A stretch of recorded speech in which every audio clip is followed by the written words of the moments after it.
Di mana letak posisi teori, maksudnya framing teoritis dan analisa data di dalam kajian ilmiah.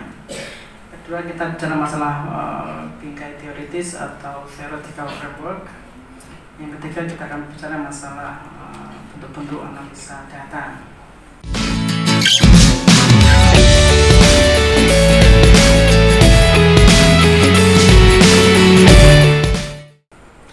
Ya, untuk menghindari tumpang tindih dari topik hari ini dengan topiknya berupa kemarin, kita harus menegaskan sebetulnya apa posisi teori dan analisa data. Barangkali berupa kemarin sudah menyinggung ya bahwa riset akademik itu tidak bisa dilakukan kalau tidak ada problemnya, ya kan? Nah, problem itulah yang membuat Anda mempunyai alasan mengapa harus menulis secara akademik. Anda tidak bisa turun ke lapangan, meneliti, kemudian menulis. Tidak. Anda harus membuat harus berhasil menemukan problem akademik. Problem tidak hanya problem sosial, problem real, tapi problem secara akademik. Artinya problem di kalangan akademisi. Teori merupakan poin yang menindaklanjuti dari problem akademik tadi itu. Tanpa adanya teori gitu kan, maka problem akademik tidak akan bisa ditulis dengan baik. Dia barangkali hanya menjadi berita koran, berita acara, berita pertanggungjawaban tahunan, tapi dia tidak menjadi tulisan akademik. Kenapa? Teori itu pada saat sama juga menghadirkan atau memasukkan atau menghadirkan problem itu secara akademik. Teori adalah salah satu mekanisme yang membuat problem Anda itu bisa dibaca sebagai problem akademik. Bagaimana jelasnya? Kita akan bicara nanti. Sementara di mana letaknya analisa data di sini? Nah, analisa data merupakan tindak lanjut atau usaha untuk menindaklanjuti hipotesa awal yang ada di dalam pendahuluan atau latar belakang masalah yang hadir setelah problem riset. Anda problem riset itu kan Anda memproblematisasi klaim-klaim teoritis, klaim-klaim akademik yang ada di dalam tulisan-tulisan ilmiah, baik itu tesis, disertasi, ataupun artikel, ataupun buku. Anda memproblematisasi. Nah, untuk memproblematisasi itu, Anda butuh hipotesa. Karena hipotesa itulah yang merupakan usaha awal untuk mementahkan klaim-klaim yang selama ini dianggap benar. Contohnya gimana? Misalnya ada asumsi, ada klaim misalnya bahwa kenakalan remaja itu kan disebabkan karena rendahnya moralitas mereka, moralitas agama mereka. Ini kan klaim akademik ya. Kemudian ada banyak tulisan tentang ini. Kemudian Anda membantah, tidak. Itu bukan masalah moralitas. Itu masalah sosial, masalah ketegangan identitas sosial mereka sebagai anak muda. Ini kan Anda membantah. Nah, Anda membantah bahwa isinya bantahan itu adalah bahwa yang menentukan kenakalan mereka itu bukan moralitas, tapi karena mereka mengalami goncangan-goncangan identitas. Mereka tidak tahu siapa mereka. Mereka ingin menemukan identitas mereka di dalam masyarakat. Nah, ini kan hipotesa Anda. Nah, ya kan? Anda membantah itu dengan hipotesa Anda. Nah, hipotesa, apa hipotesa? Hipotesa adalah satu kebenaran yang kebenarannya teruji sementara, berdasarkan pada data-data tertentu saja. Artinya tidak begitu akurat, tapi cukup untuk dibuat sebagai acuan klaim. Nah, ini kan hipotesa. Nah, hipotesa ini pada akhirnya dituntut. Apa argumentasinya kalau kenakalan remaja tidak tidak disebabkan oleh rendahnya moralitas, tapi lebih pada problem identitas mereka sebagai anak muda. Anda butuh data. Nah, data inilah yang merupakan sebuah stok informasi yang memungkinkan Anda untuk melakukan semacam pembuktian argumentatif terhadap hipotesa yang Anda lakukan ketika Anda memproblematisasi klaim-klaim teoritis, klaim-klaim akademik ilmiah pada topik-topik serupa sebelumnya. Jadi teori dan data merupakan tindak lanjut yang sangat pokok untuk menuntaskan kerja akademik Anda. Anda punya problem riset yang luar biasa bagusnya gitu kan. Anda sudah mengetahui literatur review yang beragam, tapi Anda tidak punya data, gitu kan. Anda tidak punya teori, itu Anda seperti dipukul tapi nggak bisa balas gitu loh.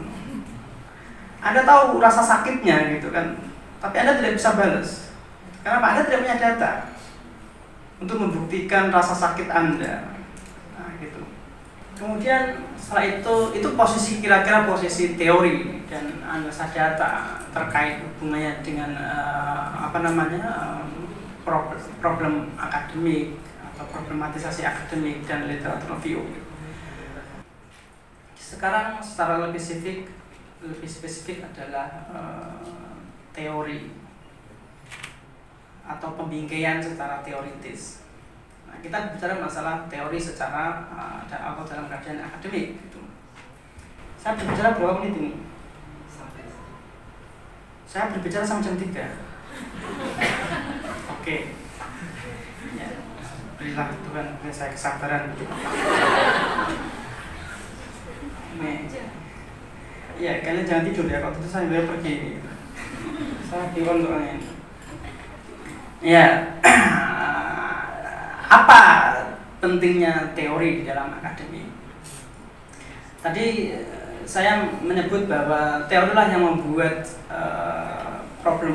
problematisasi akademik itu bisa menemukan arahnya yang baik.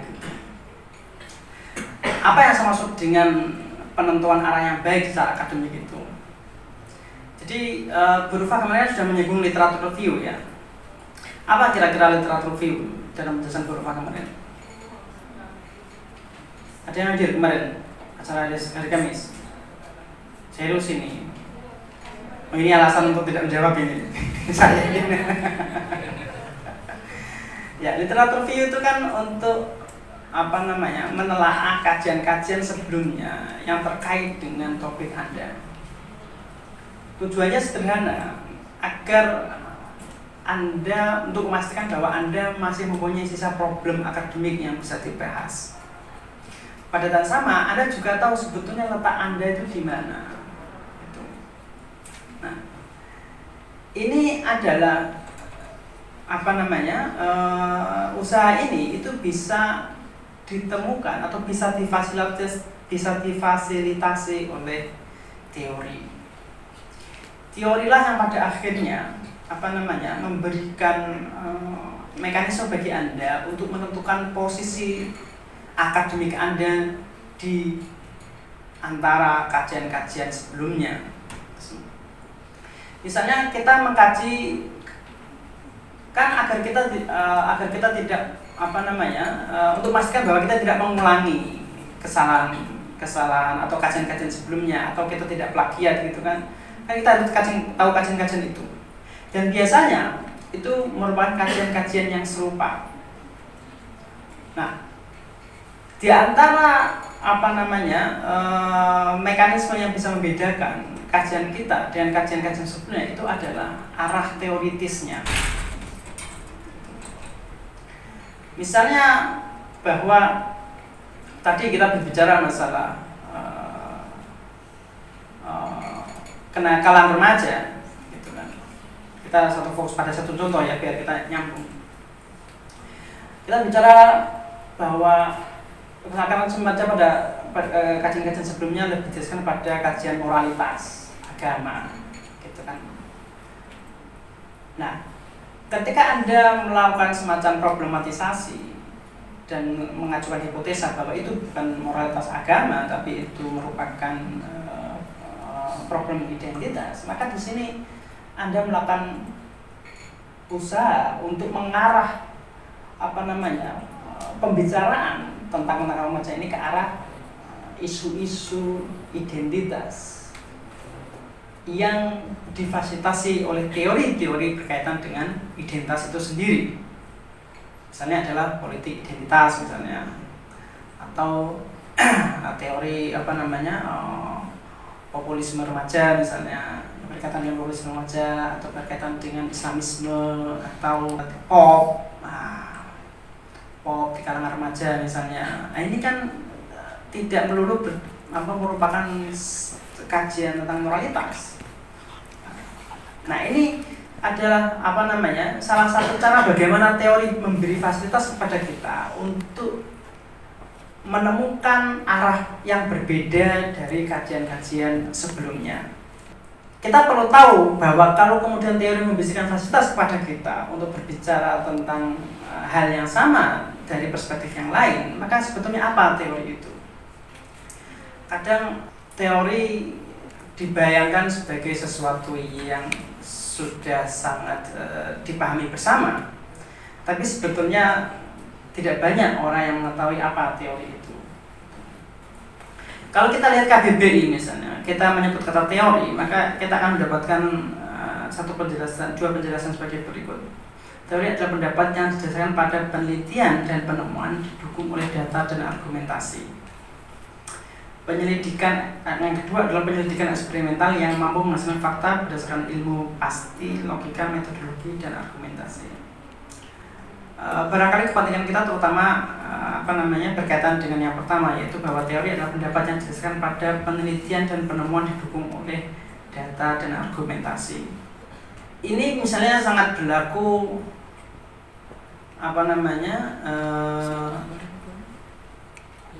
ketika kita misalnya contohnya berbicara tentang agama. Misalnya saya bertanya, apa agama itu?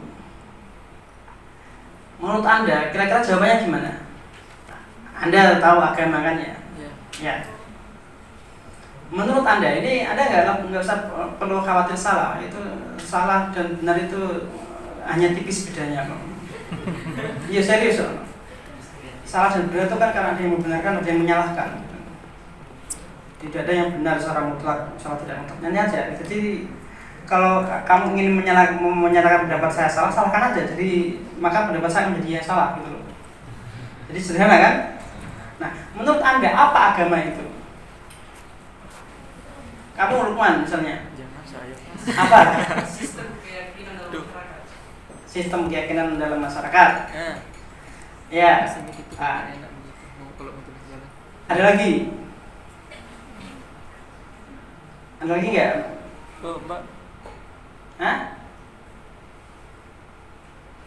Oke. Misalnya agama adalah sistem keyakinan di dalam masyarakat. Ya. Ini sangat sosial sekali ya. Ini berkaitan, misalnya ini relevan dengan teori Weber tentang agama di dalam kajian sosial. Jadi agama itu bukan wahyu. Jadi agama itu kepercayaan masyarakat.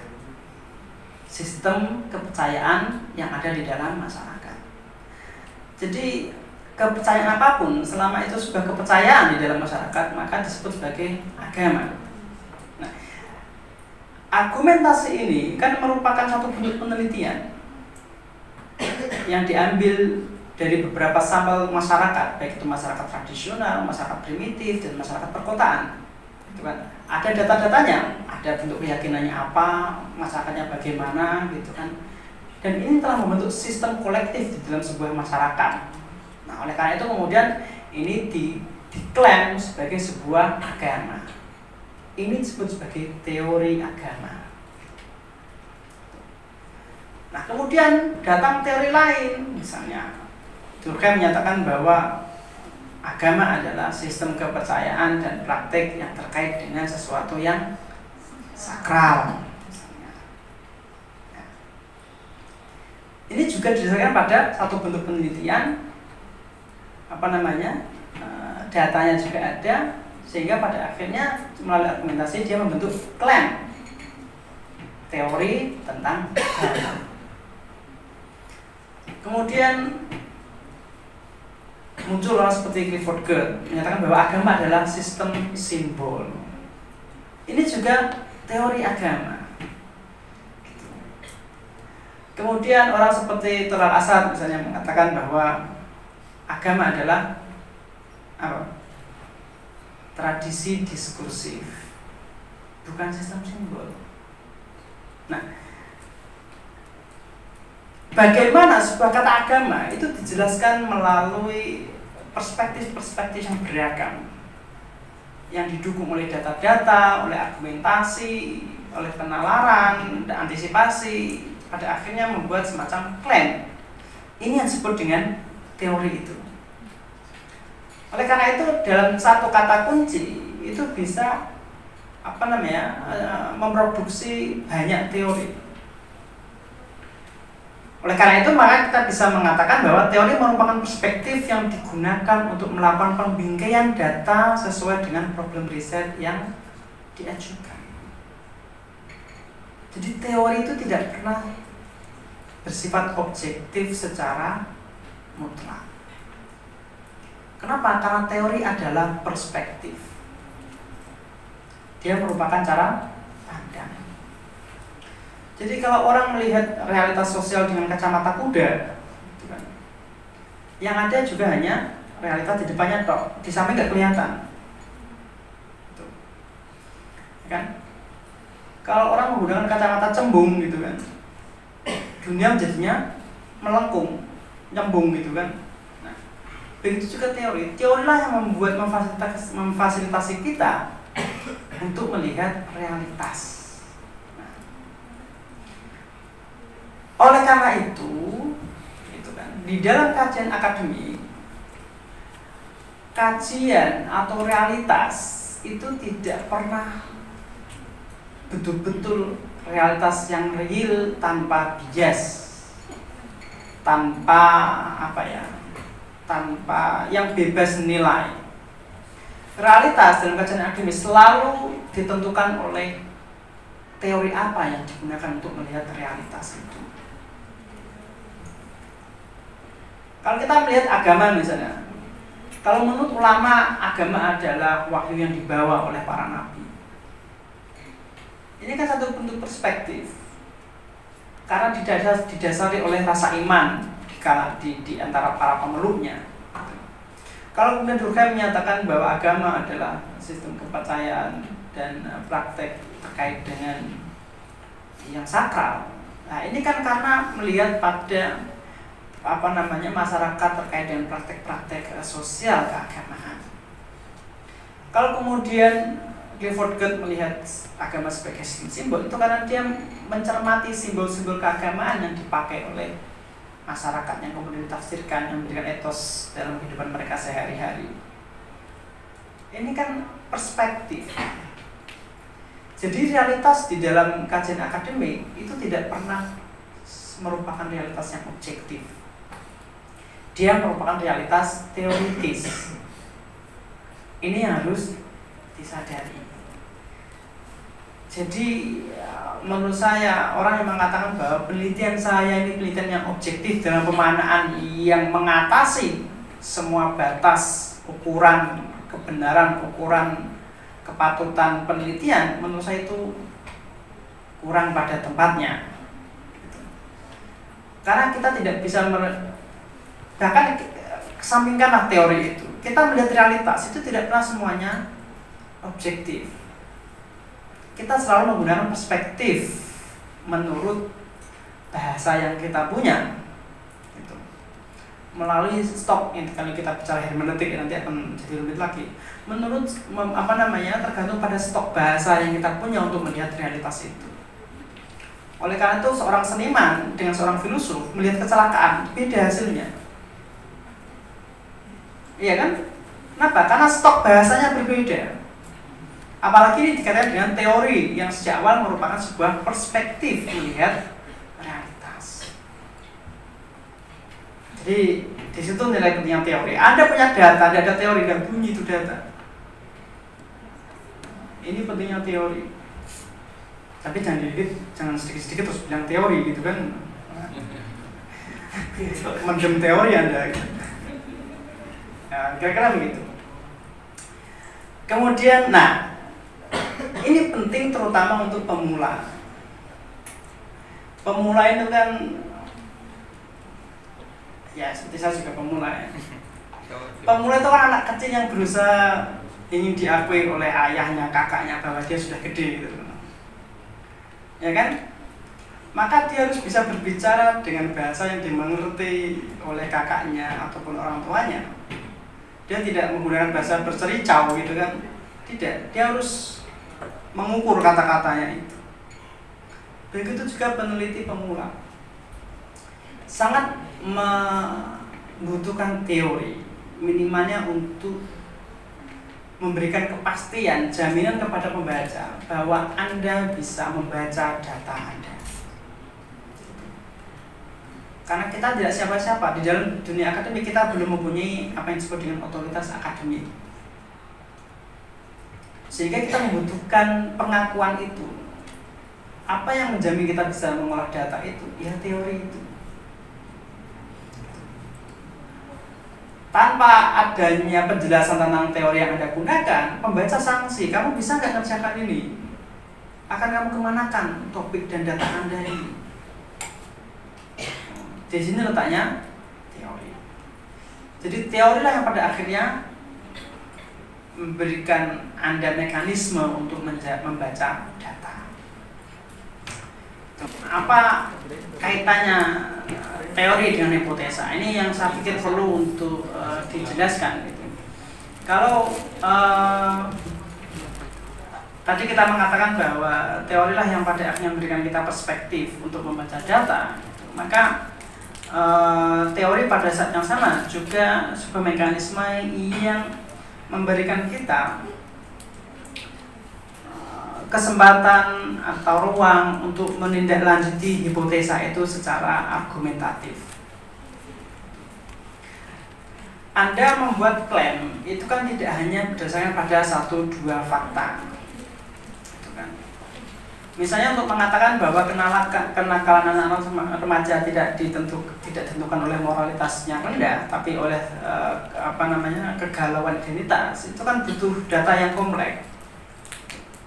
Pertama, masalah psikologis mereka, kemudian masalah kemapanan ekonomi mereka, kemudian masalah kenyamanan sosial mereka, kemudian masalah jaringan sosial mereka.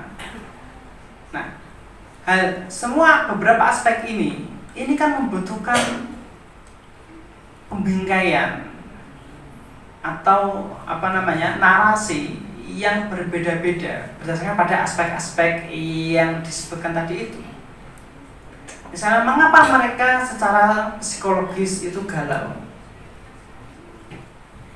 Karena anak muda itu kan dicirikan dengan mudah baper gitu kan, mudah galau gitu kan, meskipun kadang tidak tahu galaunya kenapa.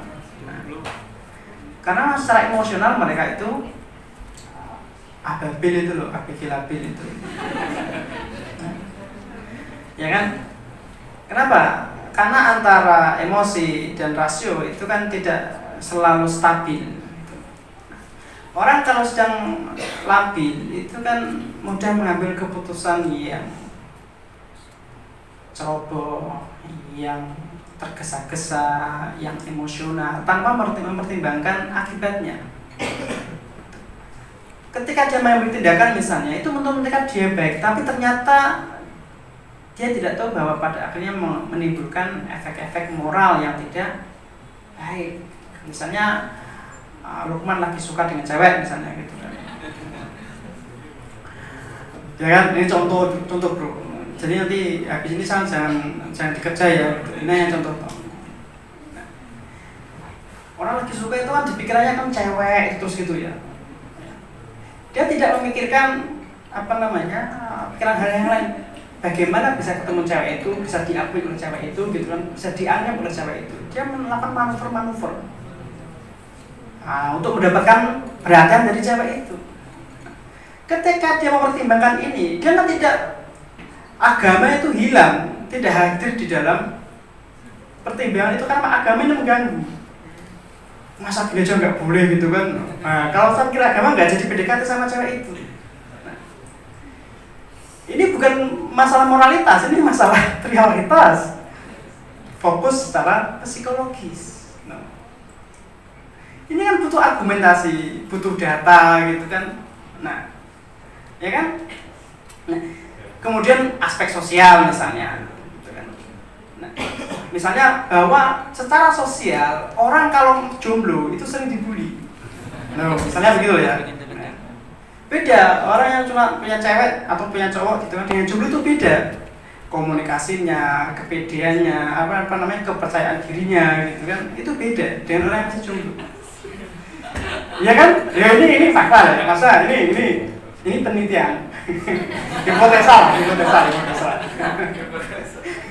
Jadi seorang jomblo yang ngobrol dengan orang-orang yang sudah pacaran pasti jomblonya jadi bulian. Tapi ketika orang pacaran ngobrol dengan para jomblo, tidak sebaliknya terjadi. Orang yang pacaran dibully misalnya, itu tidak. Tetap dia menang posisinya. Ya kan? Nah, ini secara sosial, ini kan problem. Akhirnya dia terobsesi untuk mencari pacar. Dan kadang-kadang melakukan hal-hal yang secara umum tidak pantas. Ini kan bukan masalah agama. Ini karena secara sosial dia tidak nyaman, dia merasa terancam dari komunitasnya. Gitu loh. Kan begitu. Ini masalah menjelaskan bagaimana mengapa moralitas kenakalan remaja di mata orang tua atau di mata kalangan tua itu banyak terjadi oleh anak muda. Nah, teori ini, Anda melakukan argumentasi tadi itu secara psikologi, secara sosial, ini membutuhkan teori untuk membingkai itu. Teori psikologi, teori sosial, gitu kan. Yang pada akhirnya ini merupakan sebuah tindak lanjut untuk membangun argumentasi kompleks ataupun argumentasi rangkap yang Anda ajukan di dalam hipotesa itu. Yang pada akhirnya nanti seperti yang kita bahas berakhir pada klaim teoritis. Nah, sehingga di sini teori tidak hanya berkaitan dengan hipotesa, tapi juga berkaitan dengan framing data, pemilihan data. Jadi kira-kira begitu. Sehingga antara hipotesa, riset problem, hipotesa, literatur review, teori, dan analisa data itu merupakan kesatuan yang tidak bisa dipisahkan. Oleh karena itu tadi saya mengatakan bahwa teori dan data merupakan sebuah tindak lanjut yang harus Anda lakukan untuk melengkapi kerja akademik Anda ketika Anda sudah mempunyai problem riset dan literatur review. Nah, di sini kira-kira tentang teori dan bagaimana dia membingkai data. Itu kira-kira kita sudah punya gambaran umum ya, nanti kita perdalam melalui dialog ya.